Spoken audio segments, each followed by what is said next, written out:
Assalamu alaikum warahmatullahi wabarakatuh, sisters. It's me, Alanisa Sada. Thank you for coming back to her and her dean. I'm going outside. We're getting our vitamin D on. Trying to walk myself out the house. What a tragedy that would be. But thank you for coming back to her and her dean. I am Alanisa Sada. I really had a couple days to my thoughts. I see a jet. A jet? Yeah. Another one? It's right there. It's completely white. Oh, that's pretty cool. Baby, white.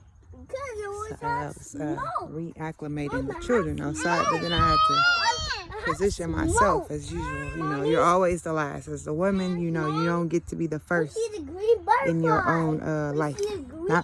Not after you procreate, you know. We need to be very mindful of that, sisters. Don't tell your sisters that she get to have it her way and eat it too. It's not true. It's not true. You saw something? That's cool, Mustafa. I need to get a chair. Makaira, can you do me a favor? Please go get one of the white fold-up chairs and bring it outside for me. Or better yet, go upstairs and get one of those little cushion things so I can sit down closer to the ground. That way I can sit closer to Fatima. Sheesh. I know, right? The orchestration, you know, is when you're trying to get everything together.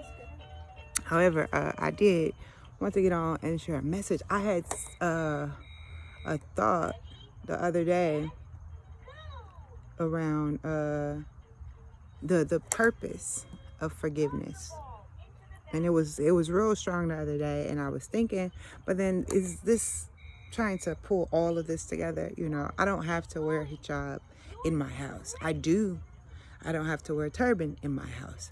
I do. And then there's the days that I just don't want to do it. I can't do it. And sometimes that's when my thoughts are the most fluid, but I just can't put on clothes to do this for y'all, with y'all. You know what I'm saying? So forgive you, sister, for the delay. But the truth is, you know what I'm saying? It really is a lot of work to get yourself in order to just speak, you know? And so I like to be feeling my best, looking my best, or at least trying to. How do I look, darling? How's that sunlight on the melanin? Ah, come on, man. I'm trying to keep it from rolling down the hill, ma'am. However, I wanted to speak about the purpose of forgiveness, because I know we're all going through these different life situations, challenges, and changes and things like that, and we're trying to refine ourselves and or repurpose ourselves. Not so, okay, I'm going to sit in the sun. I put that over there so that the balls don't roll down the driveway.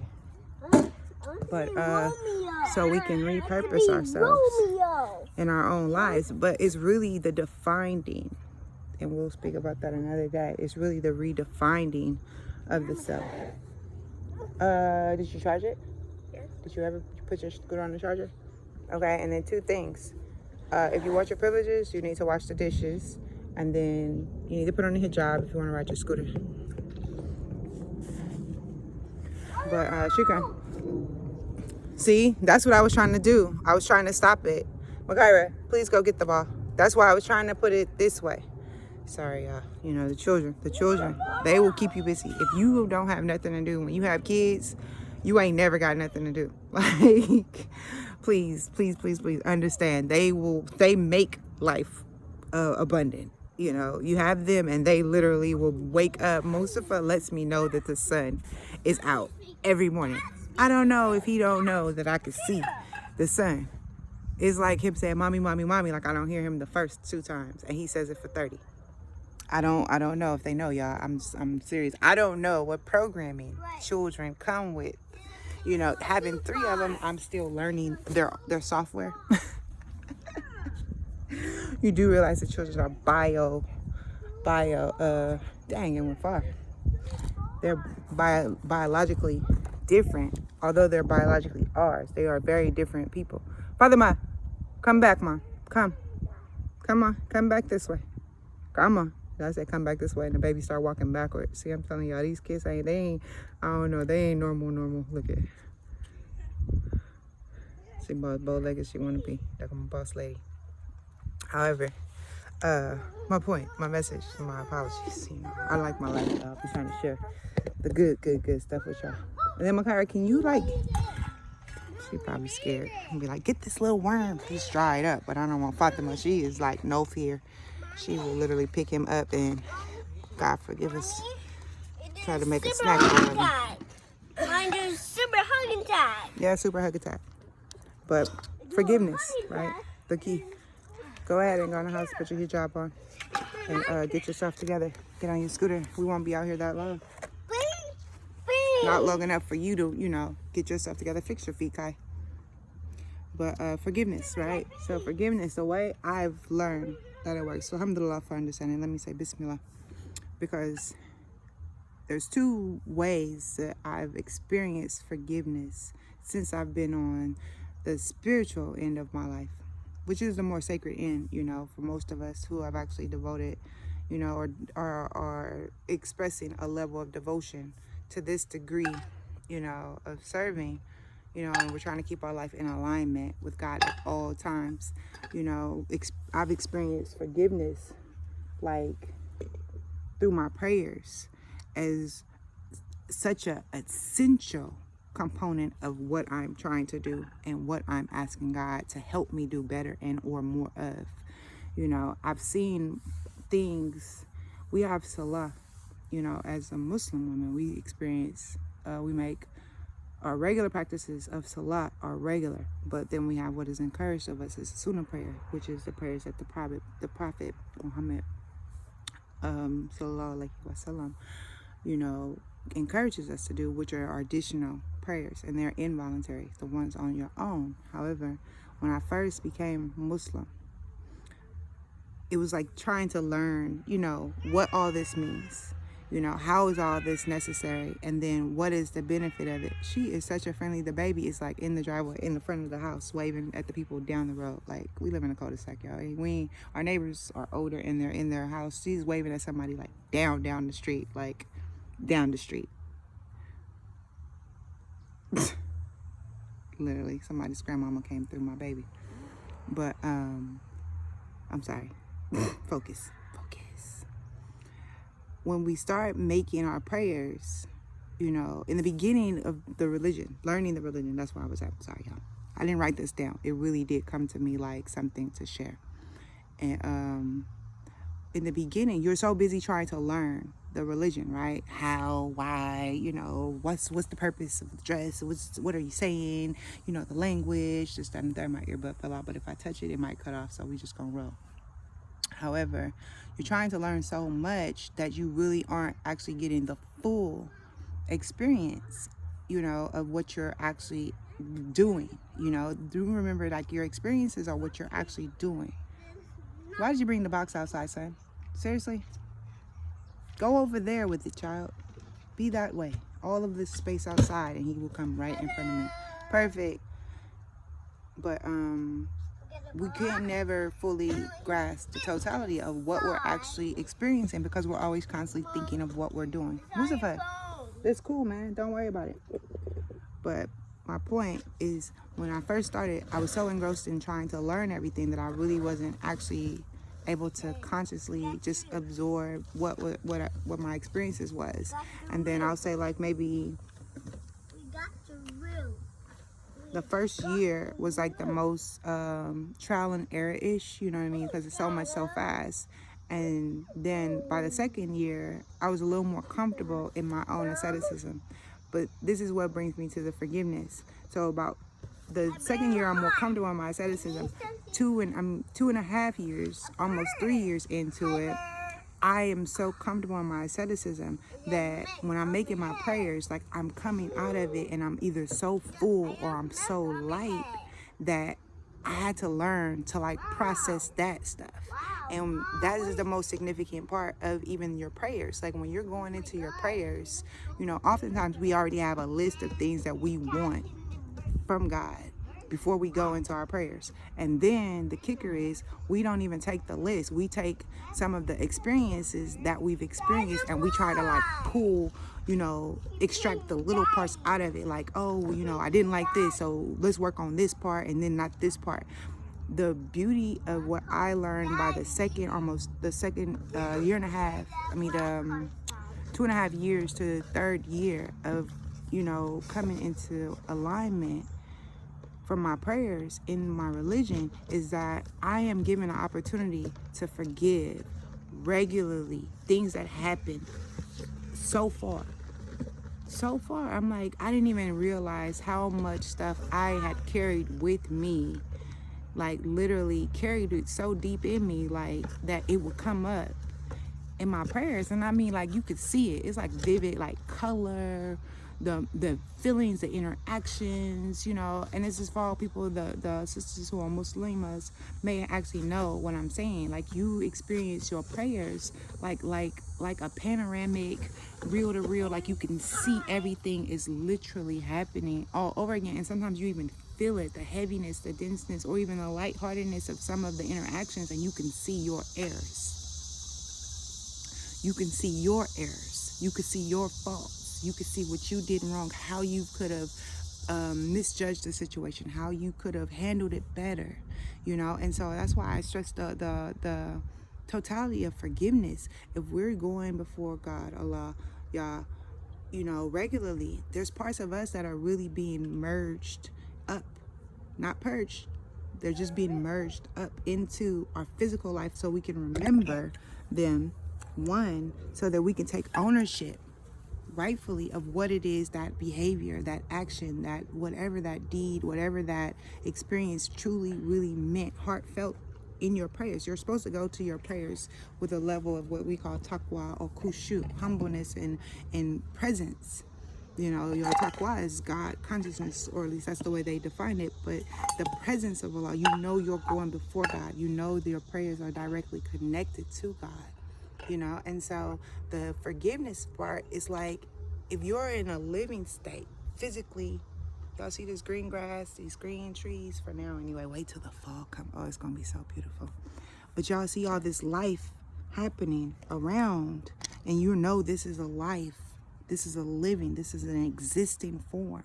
If you're given an opportunity for something to come and be dropped directly in you, for you to then purge, which is you going in there and purifying yourself, and then go watch my other video about purification, the purging, not purge, the purging, like literally getting rid of these things, but getting rid of them as a form of purification. You should want to do that for yourself, because that is forgiveness too. That is that part where you have that constant, what is the word that I'm looking for? There's a constant surrendering on one end, but that seeking of salvation. You have all these things that are actually blocking your salvation on your own. They're your experiences. There's things that have actually been done to you, or you've actually done to other people, that you yourself have not either forgiven yourself or forgiven that person, or even just acknowledge the fact that, you know what? Nobody was wrong. It just happened. It shouldn't have happened that way, or it shouldn't have been experienced that way, or it in itself was, there was more to come out of the situation and I just couldn't see it at the time. God is so, alhamdulillah, bismillahirrahmanirrahim, so merciful to give us those opportunities, so compassionate to allow us again to see where we could have created a better opportunity from something we had already experienced. It's way back in the past. When I say way back, I'm talking about I've had a memory in my salah, come out of my salah, and then like be tripped out, because I'm like, oh man, alhamdulillah, for the purpose of salah is to be one with Allah. But then you come out of it and you're just like, but why would I have to think about something that happened when I was like 5? And then I think about it in the whole, every area that I could, because it happened so long ago. And then I remember, but I remember how I felt afterwards. And then like years later, like something happened when I was 5, and then I remember how it made me feel having had it happen, or having had the memory when I was like 10 or when I was 12 or something like that. So the effects of what I experienced had basically created like a carbon copy effect somewhere on me, on my soul, you know, on the spirit of me. And God literally showed me that. It was just like, yo, this is not something that you really need to take with you no further, Sada. If this happened to you and you don't like it, you survived it. One, I always be reminded that perseverance is everything. Things that may, in your thoughts, should have killed you, did not kill you. You still have arrived at this. Ooh, you made it. I'm just saying, you better check your breath. You better check your breath. When you let your thoughts get the best of you, the experiences that you've lived and you've gone through get the best of you and start running you hot. And now you got triggers and landmines, things about you that people don't even know. That's your stuff. Stop letting that stuff travel and transverse with you when you are literally ascending. You are going closer to God. You are getting out of that negative state. You are getting out of that low existing state. You are getting out of that miserable state, the emotional state that keeps you constantly having to battle your own demons. Jihad is real. Let it go, but don't just let it go. Forgive yourself and forgive the person that was involved. Forgive the other component. We live in a cul-de-sac. People just pull up and turn around looking like, who's that? Where they going? Minding my business and everybody's business. Nobody comes through here though. Not like that. They don't just pull up. That's what we don't do. Anywho, so yeah, but you don't need that. And I'm encouraging my sisters, alhamdulillah, for understanding forgiveness. Forgiveness of yourself, forgiveness of the other person. Some things are not meant for us to fully just understand, at the time in which it's happening. It does not make it a good and or bad experience, but sometimes those experiences, those exchanges are creating some sort of energetic signature on us, and we're being, if we are, alhamdulillah for understanding, if we are being judged by the weight of our soul based off of the physical experiences that we are creating, that we are a part of, that is significant to us, that God could take tally of it. If you could forgive these things, who's to say that that goes with you? Who's to say that that part of you don't just let it go, and then God is giving you this opportunity, one, to get a little bit closer without the stuff. That is, you know what I'm saying? That is the most beautiful thing. It is. We teach our children manners, adapt. We teach our children manners. We remind them of what it is that we're supposed to be doing better, and then a lot of us as adults still are carrying around the crunchiness of having childhood experiences not be what we want them to be. And then we're trying to raise children to be better, but we are not working that hard on ourselves, and I think that it's time as adults, that we sit ourselves down and go, get a journal, blank piece of paper, and start writing some of these traumatic things out. Pray about it. If it come up in your prayers, forgive it. Forgive the other person. Forgive yourself. Always forgive yourself first. Forgive yourself. Forgive the other person. I don't care if they living or dead. I don't care if they your best friend or they your worst enemy. I don't care if they the person you work with or the person that you just was in traffic with having a bad day. I do not. It means no matter more than your own physical manifested substance of matter. Not to forgive that person. Just forgive them. Forgive them so that you can get that off of you. And so I can go on and on and on about the qualities of it, the benefits of it, the health benefits of it. I mean, we are really living this life, y'all. Like, it is reasons why we don't want these stresses. We don't want any of this stuff. But the beauty of forgiveness is that you are giving something. You can't see it. It's there, though. Maybe you're giving an extra breath. You're giving an extra breath. Maybe your arrival, your wake up the next day may be earlier. Maybe you'll get the rest, the nap, that something may be removed off of you where you can actually just lay down that one good nap, that one good nighttime relaxing period. You may get a better sleep, a better quality you. Something is to come out of it. It always does. I mean, alhamdulillah for understanding as a person who's doing this and has experienced it with every fiber of my being, there is something beautiful that happens every time I forgive something that no longer serves me.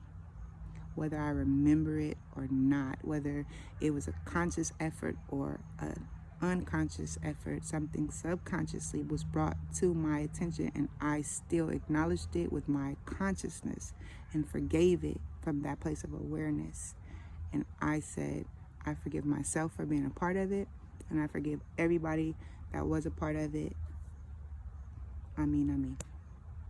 amen for you. Whatever you say to close out your prayers, you do that. But still, make it an intentional thing to forgive. If you don't know how to forgive, watch this video a couple times. Maybe you'll figure it out for yourself. But forgiveness is not something anybody can tell you to do. I'm not saying listen to me and do it.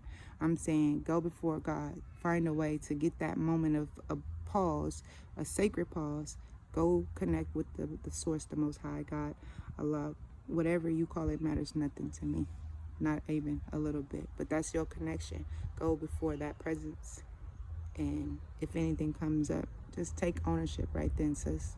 Acknowledge it. Forgive yourself. And forgive the other person. Forgive all parties. So with that being said, I believe that is the end. Yeah, that felt good. Yeah, that felt good. So I'm going to close it out there. I hope that you all are having a wonderful day. Walaikum salam wa rahmatullahi wa barakatuh. Please don't forget to like, comment, subscribe. Please subscribe. Share. If the message was good to you, it may be good for someone else. And until next time, Tabarakallah, I'm Alanisa Sada. Later.